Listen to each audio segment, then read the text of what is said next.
Hello दोस्तों, स्वागत है आपका लक्ष्य कोचिंग क्लासेस में। और आज से हम स्टार्ट कर रहे हैं पॉलिटिकल की क्लास। आज का हमारा टॉपिक है भारत का संवैधानिक विकास, अर्थात जिसको हम एक्ट भी कहते हैं। आज हम इस टॉपिक को पढ़ने जा रहे हैं। आज हमारी पहली क्लास है, यहाँ से हम एक एक करके पूरा पॉलिटिकल को कंप्लीट करेंगे। ठीक है, तो सबसे पहले आज हम पढ़ेंगे संवैधानिक विकास के बारे में, संवैधानिक विकास क्या है, और उसके बाद हम एक के बाद एक सारे एक्ट पढ़ते हुए पॉलिटिकल स्टार्ट करने जा रहे हैं। ठीक है, आप कोई से भी कॉम्पिटेटिव एग्जाम की तैयारी कर रहे हो, लगभग सभी एग्जाम में पॉलिटिकल से क्वेश्चन पूछे जाते हैं। और अगर आप इन क्लासेस को ध्यान से पढ़ेंगे तो मैं आपको कंफर्म कह सकता हूँ, आपका शायद ही कोई क्वेश्चन वनडे एग्जाम का छूट जाएगा किसी, अगर वो पॉलिटिकल से आया हुआ है। ठीक है, तो चलिए स्टार्ट करते हैं। सबसे पहले हेडिंग है हमारी संवैधानिक विकास एक्ट। ठीक है, तो आप बुक में पढ़ेंगे 1773 के एक्ट से आपको स्टार्ट मिल जाएगा। लेकिन ये एक्ट आए कहाँ से, क्यों ये एक्ट आए, कैसे कंपनी का शासन आया, थोड़ा सा इसके बैकग्राउंड को जानते हैं। देखिए, सबसे पहले क्या हुआ है, 31 दिसंबर 1600 को ईस्ट इंडिया कंपनी की स्थापना हुई। अब जब ईस्ट इंडिया कंपनी की स्थापना हुई तो 217 लोगों ने इसकी स्थापना करी। 217 से क्या मतलब है, तो देखो कोई से भी 217 लोग ये आपस में मिले, बिजनेसमैन थे, इन्होंने कंपनी स्टार्ट करी है। इस कंपनी का नाम रखा ईस्ट इंडिया कंपनी। अब ये कंपनी स्टार्ट हुई और ये इंग्लैंड की महारानी के पास गए। अब देखो, कोई भी कंपनी अगर स्टार्ट हो रही है और वो अपने देश से बाहर जा रही है तो उसको अपने देश की गवर्नमेंट से परमिशन लेनी पड़ती है। ठीक है, तो उस समय इंग्लैंड में जो गवर्नमेंट थी, कोई गवर्नमेंट नहीं थी, वहाँ राजा का शासन चल रहा था, क्राउन का शासन था। तो उस समय इंग्लैंड की महारानी थी एलिजाबेथ। तो इन्होंने इंग्लैंड की महारानी से परमिशन ली, एलिजाबेथ से, और व्यापारिक एकाधिकार लिया। क्या लिया? व्यापारिक एकाधिकार, जिसको हम मोनोपोली बोल सकते हैं। एकाधिकार का मतलब क्या होता है, तो एकाधिकार का मतलब होता है कि हमारे अलावा कोई और इंडिया में व्यापार करने के लिए नहीं आएगा। ये केवल बेसिकली इंडिया के लिए नहीं आए थे, ये आए थे इंडियन ओशियन के जितने भी क्षेत्र है उसके लिए, चाहे वो इंडिया हो, इंडोनेशिया हो या चाइना वगैरह, इस पूरे क्षेत्र में व्यापार करने के लिए कंपनी आई थी जिसका नाम था ईस्ट इंडिया कंपनी। अब ये इंग्लैंड से निकले रानी की परमिशन लेकर के और इंडिया में व्यापार करने के लिए आ गए। ठीक है, इसके बदले में ये इंग्लैंड की महारानी को टैक्स दिया करते थे, और बदले में इंग्लैंड की महारानी ने इनको क्या दे रखा था, एक प्रोटेक्शन दे रखा था कि जाओ व्यापार करने के लिए, अगर कोई प्रॉब्लम होती है तो मैं देख लूंगी। ठीक है, अब ये कंपनी इंग्लैंड से आई भारत में व्यापार करने के लिए। अब ये भारत में अपना व्यापार करती रही, लेकिन 1688 में क्या हुआ, 1688 में इंग्लैंड की क्रांति हो गई। ठीक है, जिसको हम इंग्लैंड की गौरवपूर्ण क्रांति बोलते हैं। कब हुई? 1688 में इंग्लैंड की क्रांति हुई। अब इंग्लैंड में क्या हुआ, क्रांति होने से तख्ता पलट हो गया। तख्ता पलट का मीनिंग ये है कि अब इंग्लैंड में राजा का शासन हट करके किसका आ गया, सरकार का शासन आ गया। राजा का पद ऐसा नहीं कि वहाँ खत्म हो गया, राजा का पद तो वहाँ आज भी है, पर राजा जो है वो मेन पावर में नहीं रहा। पावर में कौन आ गया? गवर्नमेंट आ गई। अब इंग्लैंड की जो कंपनी थी ईस्ट इंडिया कंपनी, ये इंग्लैंड की सरकार को टैक्स पे करने लगी है। पहले ये किसको करती थी? पहले करती थी रानी को, या उसके बाद जो राजा वगैरह बने या जो नेक्स्ट रानी वगैरह बने उनको टैक्स दिया करते थे। लेकिन अब ये किसको टैक्स देते हैं? अब ये देते हैं सरकार को टैक्स। तो ये सरकार को टैक्स देने लगे।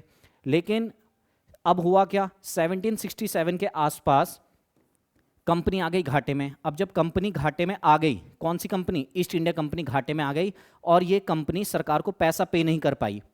तो सरकार ने कंपनी से कहा, या तो हमें पैसा दो या अपनी कंपनी का शेयर दो या कंपनी में पार्टनरशिप टाइप की दो। तो अब कंपनी के पास मजबूरी हो गई, क्योंकि वो कंपनी इंग्लैंड की गवर्नमेंट को पैसा पे नहीं कर पा रही थी।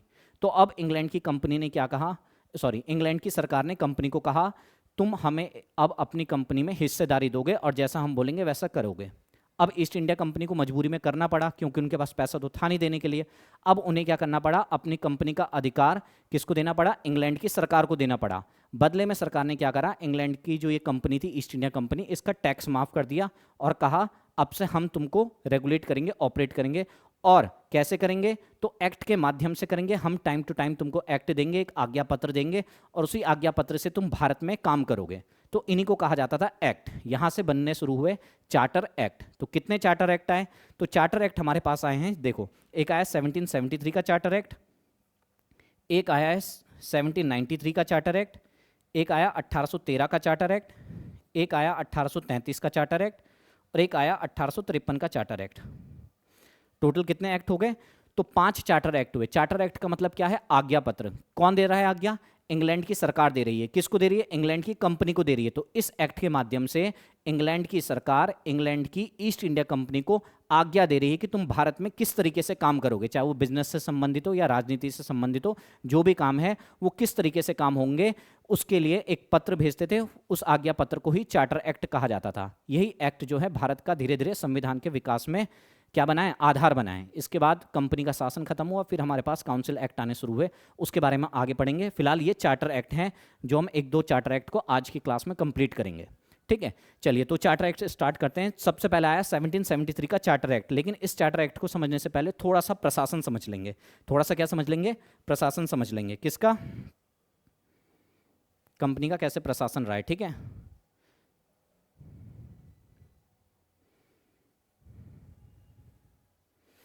देखो तो सबसे पहले 1773 का चार्टर एक्ट आया। इस एक्ट के द्वारा सरकार ने कंपनी को कहा कि तुम इस तरीके से भारत का शासन करोगे। अच्छा, वो तो तब करोगे, लेकिन उससे पहले क्या शासन था, कैसे ये चलाते थे, वो समझो। तो देखो 31 दिसंबर 1600 को कंपनी स्थापित हुई। 31 दिसंबर 1600 को कंपनी स्थापित हुई। कितने लोगों ने कंपनी स्थापित करी, तो 217 लोगों ने कंपनी को स्टैब्लिश किया। अभी जो 217 लोगों ने कंपनी स्टैब्लिश करी, तो कोई भी कंपनी हो, चाहे वो आज के टाइम की चाहे उस समय के टाइम की कंपनी हो, कोई भी कंपनी बहुत सारे किससे बनती है, पार्टनर से मिलकर बनती है। लेकिन 217 पार्टनर किसी कंपनी को थोड़ी ना चलाएंगे। तो अब क्या हुआ, इस कंपनी ने अपने में से 24 लोगों की एक टीम बनाई। इसको कहा जाता था बोर्ड ऑफ डायरेक्टर। इसको क्या कहा जाता था, बोर्ड ऑफ डायरेक्टर। और इनका कार्यकाल होता था 1 साल का। तो 24 लोगों की टीम बनी और ये 24 लोग कहलाते थे बोर्ड ऑफ डायरेक्टर, और इन लोगों का कार्यकाल होता था 1 साल। तो ईस्ट इंडिया कंपनी के द्वारा जो भी फैसले लिए जाते थे वो कौन लेता था, तो वो ये बोर्ड ऑफ डायरेक्टर लेते थे। हर 1 साल में ये 24 चेंज होते थे, नए 24 बनते थे, फिर 24 बनते थे, और ये प्रोसेस चलता रहता था। लेकिन क्या हुआ, अब आया, अच्छा पहले ये समझ लो बोर्ड ऑफ डायरेक्टर था। अब ये बोर्ड ऑफ डायरेक्टर कैसे काम करता था, बोर्ड ऑफ डायरेक्टर ने भारत के जितने भी क्षेत्रों को जीता था उसको टोटल 3 प्रांतों में डिवाइड किया। भारत का जो भी क्षेत्र था उसको क्या करा, पूरे भारत के क्षेत्र को 3 प्रांतों में डिवाइड करा। उसको बोलते थे प्रेसिडेंसी। कौन कौन सी, बंगाल, बंबई और मद्रास। एक हुआ करती थी बंगाल, एक होती थी बंबई, और एक थी मद्रास। अब बोर्ड ऑफ डायरेक्टर कैसे चलाता था, तो देखो सबसे ऊपर थी कंपनी। इस कंपनी को रूल कौन कर रहा था, तो ये 24 लोग जो हैं बोर्ड ऑफ डायरेक्टर की टीम रूल करती थी। ये कहाँ रहते थे, ये लोग इंग्लैंड में रहते थे, आराम से वहां बैठ के रूल करते थे। और उन्होंने भारत को चलाने के लिए 3 गवर्नर बनाए थे। तो हर एक एरिया का गवर्नर होता था। एक बंगाल का गवर्नर था, एक बंबई का गवर्नर था, और एक मद्रास का गवर्नर था। अब आपसे पूछा जाए इनमें सबसे बड़ा गवर्नर कौन सा था, तो भाई कोई बड़ा नहीं था। तीनों गवर्नर है, तीनों अपनी प्रेसिडेंसी में सबसे बड़े हैं। तो बंबई वाला अपने यहाँ सबसे बड़ा है, बंगाल वाला अपने यहाँ सबसे बड़ा है, और मद्रास वाला अपने यहाँ सबसे बड़ा है। ये कब से बात हो रही है, ये 1773 से पहले की बात हो रही है। ठीक है, 1773 से पहले की बात हो रही है। 3 प्रेसिडेंसी थी किसके कंट्रोल में, बोर्ड ऑफ डायरेक्टर के कंट्रोल में। और बोर्ड ऑफ डायरेक्टर ने क्या करा था, 3 प्रेसिडेंसी के लिए 3 गवर्नर बनाए थे। ये बात हो रही है 1773 से पहले की। इस तरीके से प्रशासन चल रहा था। बंबई का प्रशासन गवर्नर चलाता था, बंगाल का उसका गवर्नर चलाता था, मद्रास का उसका गवर्नर चलाता था। और ये तीनों किसको अपनी रिपोर्ट सौंपते थे, बोर्ड ऑफ डायरेक्टर को अपनी रिपोर्ट सौंपते थे। और बोर्ड ऑफ डायरेक्टर जो भी प्रॉफिट है वो आपस में कंपनी के जितने भी पार्टनर है वो सब बांट लिया करते थे। ठीक है, उम्मीद है समझ में आ गई होगी बात इतनी। अब क्या हुआ, अब आया 1773 का एक्ट। अब 1773 के एक्ट में क्या हुआ है बदलाव, वो देखते हैं। ठीक है, तो देखो सबसे पहले इस एक्ट के द्वारा पहली बार ब्रिटिश कंपनी को रेगुलेट करने का प्रयास किया गया। तो देखो क्या हुआ, इंग्लैंड की सरकार ने इस एक्ट के द्वारा सबसे पहले ब्रिटिश जो ईस्ट इंडिया कंपनी थी इसको अपने हिसाब से चलाने की कोशिश करी। ठीक है, तो अपने हिसाब से चलाना मतलब अपने हिसाब से रेगुलेट करना, इसीलिए इस एक्ट को रेगुलेटिंग एक्ट भी कहते हैं। वैसे इसका नाम क्या है, चार्टर एक्ट ऑफ 1773, 1773 का चार्टर एक्ट। लेकिन क्योंकि इस एक्ट के द्वारा पहली बार कंपनी को चलाया जा रहा है, किसके द्वारा, रेगुलेट किया जा रहा है सरकार के द्वारा, इसलिए इसको रेगुलेटिंग एक्ट भी कहते हैं। तो पहला पॉइंट तो यही हो गया कि 1773 का जो चार्टर एक्ट है इसको हम रेगुलेटिंग एक्ट के नाम से भी जानते हैं। ठीक है, पहला पॉइंट ये हो गया। दूसरा क्या कहा गया है, इसमें जो बोर्ड ऑफ डायरेक्टर है इसका कार्यकाल 1 साल से बढ़ाकर 4 साल कर दिया गया। ठीक है, अभी हमने जाना कि कंपनी को कौन चला रहा था, कंपनी को चला रहे थे बोर्ड ऑफ डायरेक्टर। जो 217 लोगों की टीम थी, उन 217 लोगों में से 24 लोगों को बनाया गया था बोर्ड ऑफ डायरेक्टर, और उनका कार्यकाल होता था 1 साल का। लेकिन इस एक्ट से क्या करा गया, तो सरकार ने कंपनी को कहा जो तुम्हारे बोर्ड ऑफ डायरेक्टर है उसको एज इट इज रखो, लेकिन उनका कार्यकाल 1 साल से बढ़ा करके क्या कितना कर दो, 4 साल कर दो। ठीक है, तो पहला चेंज इस एक्ट के द्वारा ये आया है। किस में आया है, कंपनी के प्रशासन में चेंज आ रहा है। कौन कर रहा है, तो इंग्लैंड की सरकार कर रही है चेंज कंपनी के प्रशासन में। तो पहला चेंज हो गया। अब दूसरा चेंज क्या किया गया, बंगाल बंबई से, बंगाल को बंबई और मद्रास में सर्वोच्चता दी गई। तो देखो अभी मैंने आपको बताया कि बंगाल, बंबई और मद्रास 3 प्रेसिडेंसी थी, किसके कंट्रोल में थी तीनों, तो ये तीनों थी बोर्ड ऑफ डायरेक्टर के कंट्रोल में। ठीक है, तीनों में एक एक गवर्नर हुआ करता था। लेकिन इस एक्ट के द्वारा क्या कहा गया, इस एक्ट के द्वारा कहा गया है जो बंगाल है, ये बंगाल की प्रेसिडेंसी थोड़ी सुप्रीम होगी, किससे, बंबई और मद्रास से। अभी तक क्या था, तीनों सेम लेवल की थी, लेकिन अब ऐसा नहीं रह गया। अब क्या रह गया, इधर हो गया बंबई, ये हो गया मद्रास, इसमें कौन होगा, इसमें एक गवर्नर होगा, इसमें एक गवर्नर होगा, लेकिन अब जो ये होगा कौन, बंगाल, बंगाल इनमें सुप्रीम होगा, यानी बड़ा हो गया, ये हो गया बंगाल। और बंगाल में कौन होगा, तो बंगाल में अब से गवर्नर जनरल होगा, यानी कि बंगाल के गवर्नर को गवर्नर जनरल बना दिया गया इस एक्ट के द्वारा। और बंगाल को क्या दे दिया गया, सर्वोच्चता दे दी गई, किसमें, बंबई और मद्रास से सर्वोच्चता किसको दी गई, बंगाल को दी गई, और बंगाल के गवर्नर को गवर्नर जनरल बना दिया गया। ठीक है, तो अब जो बंबई का गवर्नर है वो किसको अपनी रिपोर्ट देगा, यहां बंगाल वाले को, मद्रास वाला भी किसको देगा, बंगाल वाले को, और ये बंगाल वाला किसको देगा, तो बंगाल वाला जो अपनी रिपोर्ट है ये बोर्ड ऑफ डायरेक्टर को देगा। और बोर्ड ऑफ डायरेक्टर में कितने लोग हैं, तो बोर्ड ऑफ डायरेक्टर में हमारे पास 24 लोग हैं। आ गई बात समझ में। तो 1773 का पहला चेंज क्या आया, कि जो बोर्ड ऑफ डायरेक्टर है इनका कार्यकाल 4 साल किया गया। दूसरा चेंज ये आया कि बंगाल को सर्वोच्चता दी गई, किससे सर्वोच्चता दी गई, तो बंबई और मद्रास से दी गई। तीसरा पॉइंट क्या आया, कि बंगाल का जो गवर्नर है उसको गवर्नर जनरल बना दिया गया। ठीक है, इसमें एक और चेंज आया, वो चेंज क्या आया, वो चेंज ये आया कि कलकत्ता में सर्वोच्च न्यायालय बना दिया गया। क्या बनाया गया, सुप्रीम कोर्ट। तो भारत में पहली बार सुप्रीम कोर्ट कब बना है, तो इसी एक्ट के द्वारा 1774 में भारत में क्या करा गया है, सर्वोच्च न्यायालय स्थापित हुआ है। क्या करा गया है, इसी एक्ट के द्वारा बंगाल में सुप्रीम कोर्ट की स्थापना हुई है 1774 में। उम्मीद है समझ में आ रही होगी आपको बात। बंगाल में क्या हुआ है, सर्वोच्च न्यायालय स्थापित हो गया है। ठीक है, तो बंगाल में क्या हुआ है, सर्वोच्च न्यायालय की स्थापना हुई है इसी एक्ट के द्वारा 1774 में। कौन थे इसमें जज, तो देखो ये पेपर में पूछा जाता है कि इसके पहले मुख्य न्यायाधीश कौन थे, तो पहले मुख्य न्यायाधीश का नाम था सर एलिजाह इम्पे। ठीक है, तो पहले मुख्य न्यायाधीश का नाम था सर एलिजाह इम्पे। बाकी आपके लिए वैसे इंपॉर्टेंट है नहीं, अगर आप करना चाहो तो कर सकते हो।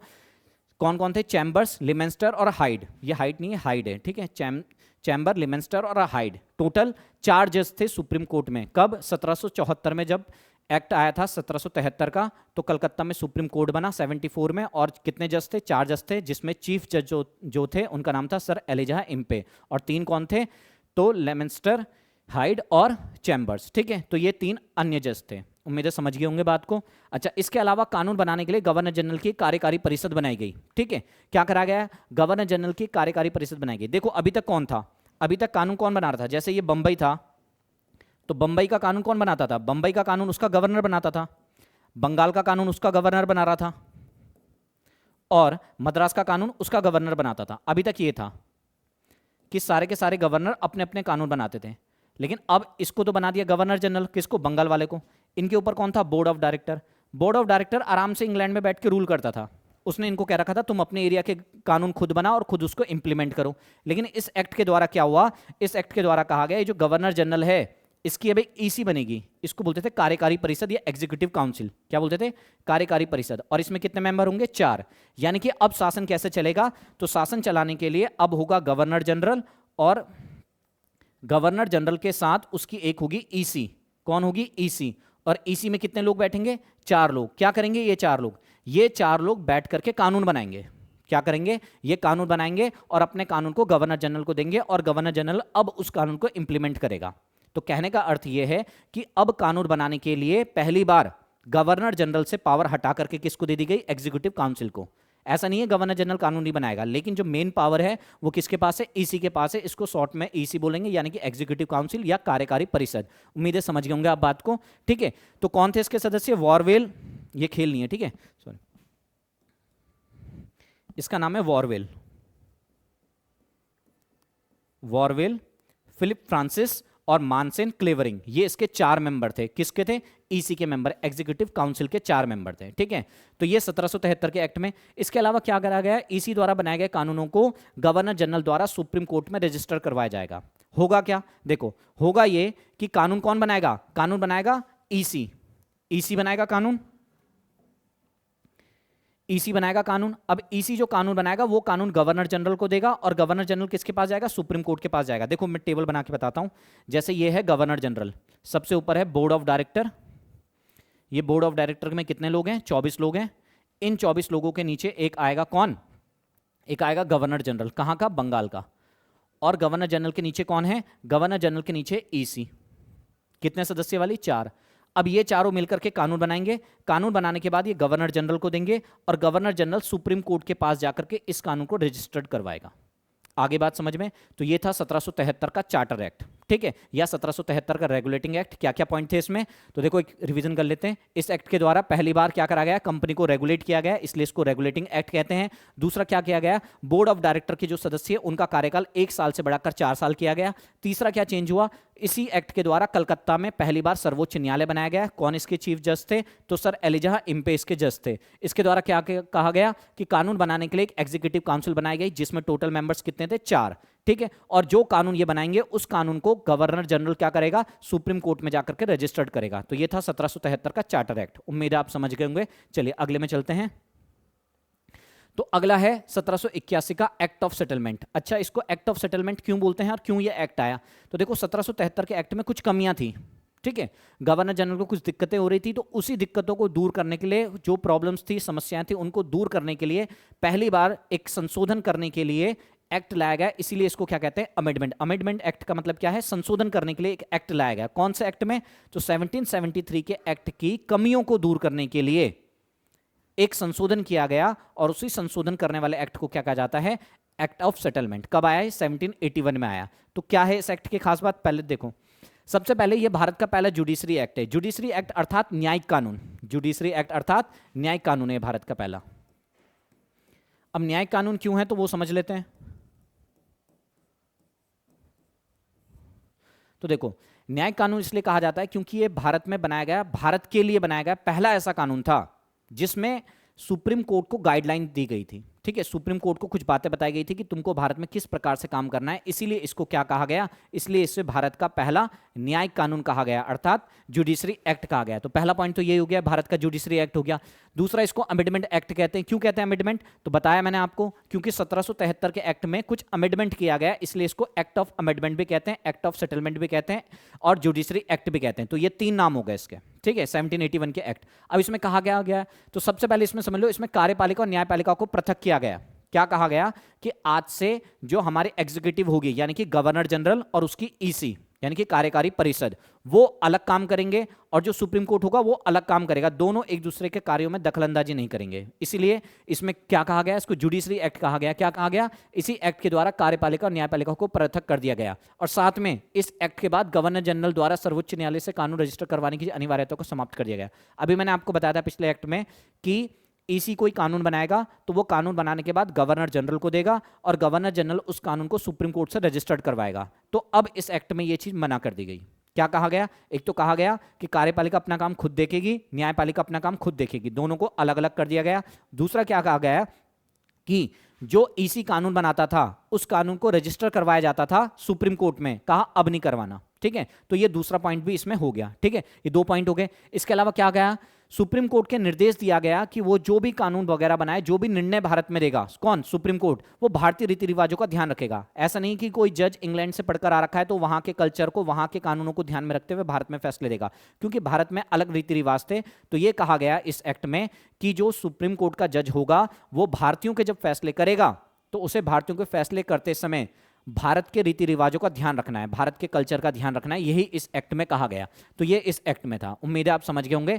तो ज्यादा कुछ नहीं था इसमें। एक्ट ऑफ सेटलमेंट में क्या था, इसे भारत का जुडिशरी एक्ट कहते हैं या अमेंडमेंट एक्ट कहते हैं। इसमें कार्यपालिका न्यायपालिका को पृथककरण कर दिया गया, दोनों को अलग अलग करा गया। साथ में ही गवर्नर जनरल द्वारा जो कानून को रजिस्टर्ड करवाने की अनिवार्यता थी उसको समाप्त कर दिया गया। किससे, सुप्रीम कोर्ट से, ठीक है। और क्या कहा गया कि सुप्रीम कोर्ट जब भारतीयों का फैसला करेगा तो भारतीय रीति रिवाजों का ध्यान रखेगा। तो ये था एक्ट ऑफ सेटलमेंट। अब अगला है फॉक्स इंडिया बिल। ये आपको जल्दी से बुक में मिलेगा नहीं, हाँ, हालांकि थोड़ा डिटेल वाली बुक पढ़ेंगे जिसमें थोड़ा डिटेल नॉलेज रहती है तो उसमें मिल जाएगा आपको फॉक्स इंडिया बिल। तो क्या था फॉक्स इंडिया बिल, तो देखो 1783 में फॉक्स इंडिया बिल। अच्छा, इसमें बिल लगा हुआ है। बिल का मतलब क्या हुआ, बिल का मतलब ये हुआ कि ये पास नहीं हो पाया। देखो, एक आता है एक्ट, एक आता है बिल। जैसे आपने 1773 का पढ़ा, उसे एक्ट कहा गया। अभी आपने ये पढ़ा एक्ट ऑफ सेटलमेंट, यानी ये भी एक्ट है। अब ये बिल है। बिल और एक्ट में क्या अंतर होता है, देखो जब कोई बिल पार्लियामेंट में लाया जाता है, कोई भी कानून का जो ड्राफ्ट होता है उसको सबसे पहले बिल कहते हैं, जब वो पार्लियामेंट के अंदर लाया जाता है, ठीक है। और पार्लियामेंट से जब वो पास हो जाता है तब उसको एक्ट कहा जाता है। जब तक वो पास नहीं होता उसको बिल कहते हैं। आगे पढ़ेंगे हम, ये पॉलिटिकल की क्लास में आगे चलता रहेगा, ठीक है। बिल, एक्ट वगैरह सब में डिफरेंस समझेंगे। तो ये क्या था, फॉक्स इंडिया बिल। अब फॉक्स इंडियाज बिल, वैसे इसे इंडियाज बिल कहते हैं। इसका रीजन देखो, फॉक्स कौन था, फॉक्स इंग्लैंड के प्रधानमंत्री का नाम था, ठीक है, फॉक्स कौन? इंग्लैंड के प्रधानमंत्री थे। उनके द्वारा एक बिल लाया गया था इंग्लैंड की पार्लियामेंट में। बिल क्या था? बिल ये था कि वो कंपनी, कौन? फॉक्स, इंग्लैंड के प्रधानमंत्री जो थे, वो कार्यपालिका ये जो थी, ठीक है, राजनीतिक और व्यापारिक मामले, सॉरी कार्यपालिका बोला हमने, तो कंपनी के जो व्यापारिक और राजनीतिक मामले थे इनको अलग अलग करना चाहते थे। वो चाहते थे कि ये जो कंपनी ईस्ट इंडिया कंपनी है, ये कंपनी के व्यापार भी देख रही है, कंपनी की राजनीति भी देख रही है, तो इसको क्या करते हैं हम, अलग अलग कर दें। इसी के लिए एक बिल लेकर के आया था कौन? इंग्लैंड के प्रधानमंत्री फॉक्स। लेकिन ये इंग्लैंड की पार्लियामेंट में पास नहीं हो पाया। पास नहीं हो पाया इसका मतलब फेल कर गया। अब जैसे ही ये बिल गिर गया तो किसी कारणवश इसी बिल की वजह से जो प्रधानमंत्री फॉक्स थे उनकी सरकार भी गिर गई। ठीक है, तो इसी एक्ट की वजह से क्या हुआ, जो संसद में गिर गया और सरकार को इस्तीफा देना पड़ा, इंग्लैंड के प्रधानमंत्री को इस्तीफा देना पड़ा। तो ये इंग्लैंड के या भारत के इतिहास की एकमात्र घटना है कि भारत के कारण इंग्लैंड के किसी प्रधानमंत्री की सरकार गिर गई। ठीक है, तो इतना इंपॉर्टेंट है नहीं ये, पर फिर भी मैंने आपको बता दिया। फॉक्स इंडिया बिल क्या था? इंग्लैंड के प्रधानमंत्री फॉक्स थे, जिनके द्वारा एक बिल लाया गया था कि जो कंपनी के व्यापारिक राजनीतिक मामलों को अलग करना चाहते थे, पर यह बिल किसी कारणवश पास नहीं हो पाया और बिल गिर गया और मजबूरी में इंग्लैंड के प्रधानमंत्री को भी इस्तीफा देना पड़ा। ठीक है, तो ये हो गया फॉक्स इंडिया बिल। ठीक है, अब अगले में चलते हैं। अब आता है पिट्स इंडिया एक्ट। क्या था यह एक्ट? तो देख लें, समझ लेंगे इसको। पिट्स इंडिया एक्ट, तो इंग्लैंड के प्रधानमंत्री थे पिट्स, उनके द्वारा एक्ट लाया गया, इसलिए इसको कहते हैं पिट्स इंडिया एक्ट। कब लाया गया? 1784 में एक्ट लाया गया। क्या था ये कानून? तो देखो, इस कानून का शीर्षक समझो। शीर्षक होता है टाइटल। जब कोई कानून वगैरह बन रहा है तो उसके ऊपर सबसे पहले उसका टाइटल आता है। तो क्या था ये टाइटल? टाइटल था कि यह कानून भारत में ब्रिटिश आधिकारिक क्षेत्र पर लागू होगा। किस पर लागू होगा? ब्रिटिश आधिकारिक क्षेत्र पर लागू होगा। इसका मतलब यह है कि देखो, भारत पर कब्जा किसने किया? ईस्ट इंडिया कंपनी ने करा।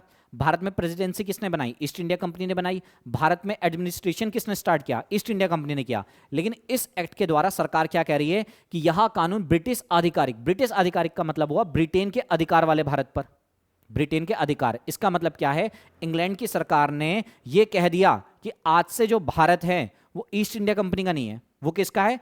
ब्रिटिश आधिकारिक, यानी कि वो ब्रिटेन के अधिकार वाला है। यानी कि इस तरीके से आप समझ सकते हैं कि ब्रिटेन ने डायरेक्ट ये बात ईस्ट इंडिया कंपनी को कह दी है कि आज से भारत तुम्हारा नहीं रहा, आज से भारत किसका है? ब्रिटेन का हो गया। ठीक है, तो यही इसमें कहा गया है कि ईस्ट इंडिया कंपनी के स्वामित्व वाले भारत पर ब्रिटिश सरकार के दावे का, ये दावा है, दावे का यह पहला दस्तावेज था। यानी कि ईस्ट इंडिया कंपनी के स्वामित्व का क्या मतलब है कि जिस भारत पर ईस्ट इंडिया ने कब्जा करा था, जिसका मालिक कौन था? ईस्ट इंडिया कंपनी था, उस पर, उसके क्षेत्र पर सरकार ने अपना दावा कर दिया। और ये इस तरीके के दावा का पहला डॉक्यूमेंट था। कौन सा? Pitt's India act. तो उम्मीद है आप पहली लाइन समझ गए होंगे कि यह कानून भारत में ब्रिटिश आधिकारिक क्षेत्र पर लागू था। इसका मतलब यही है कि ईस्ट इंडिया कंपनी का वाला जो भारत था, उनका भारत का मतलब ये नहीं उन्हीं का भारत था, लेकिन ये है कि उन्होंने कब्जा करा था भारत पे, तो अधिकार किसका हुआ? ईस्ट इंडिया कंपनी का हुआ। लेकिन ब्रिटेन की सरकार ने कह दिया ये अब किसका है? ये अब हमारा है। ठीक है, यानी कि ईस्ट इंडिया कंपनी के रोल को साइड कर दिया। ठीक है, तो पहला पॉइंट उम्मीद है समझ गए होंगे।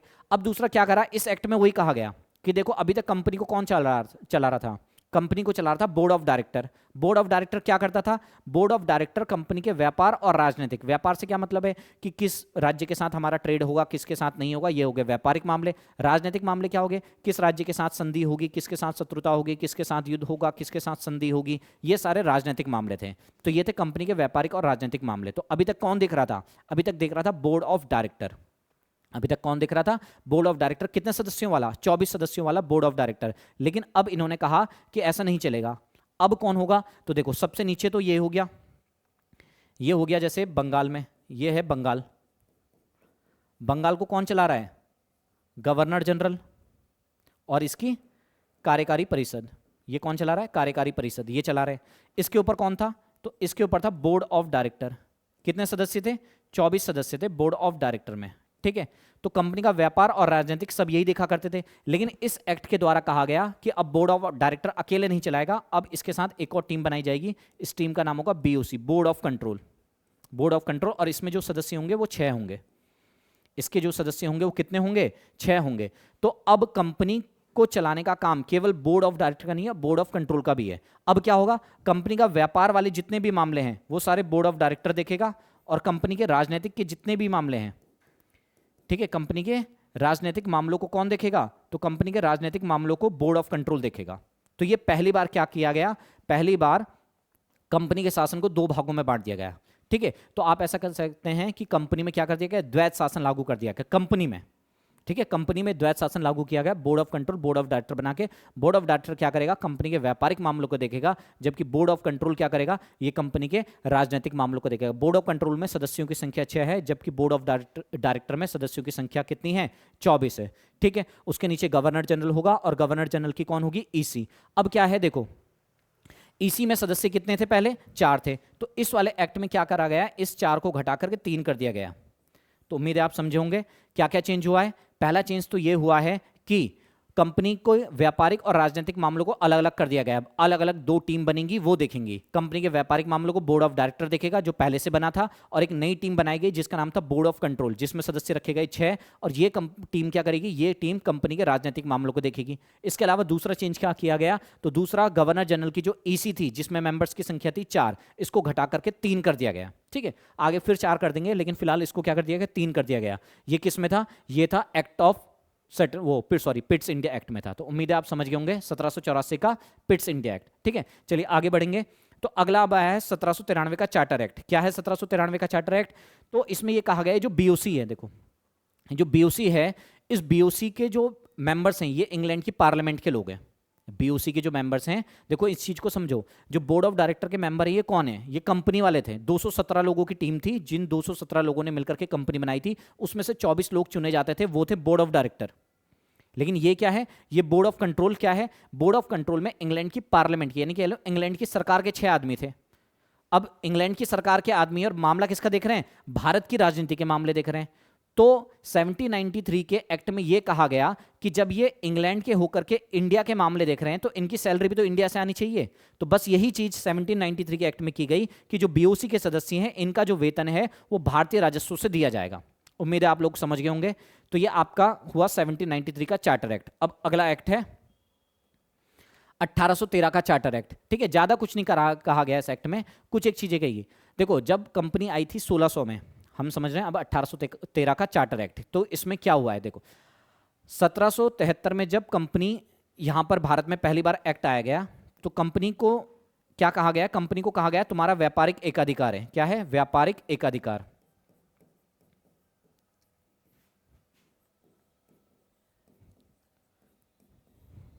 कंपनी वैसे आई कब थी, तो कंपनी आई थी 1600 में। कंपनी कब आ रही है, 1600 में। तो इंग्लैंड की महारानी बिन एलिजाबेथ ने भी कंपनी को व्यापारिक एकाधिकार दिया था। किसने, महारानी ने दिया था। लेकिन 1773 में जब एक्ट आया, तो एक्ट में भी कंपनी को क्या है, व्यापारिक एकाधिकार है।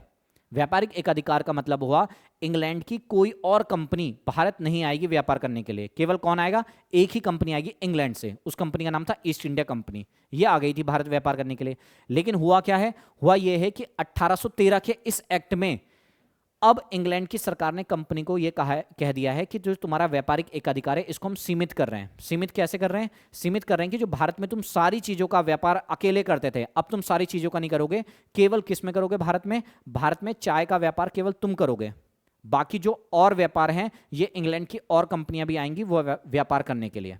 तो ये क्या था, कंपनी का भारत में व्यापारिक एकाधिकार लगभग समाप्त कर दिया। अभी पूर्ण समाप्त नहीं हुआ है, वो अगले एक्ट में हो जाएगा। तो कंपनी का व्यापारिक एकाधिकार को क्या कर दिया गया है, सीमित कर दिया गया है, चाय को छोड़कर। दूसरा चीन को छोड़कर भी। चीन क्या है, सॉरी ये चीन ही लिखा है, ये चीन है। चीन एक दूसरा देश है, भारत का पड़ोसी देश है चीन।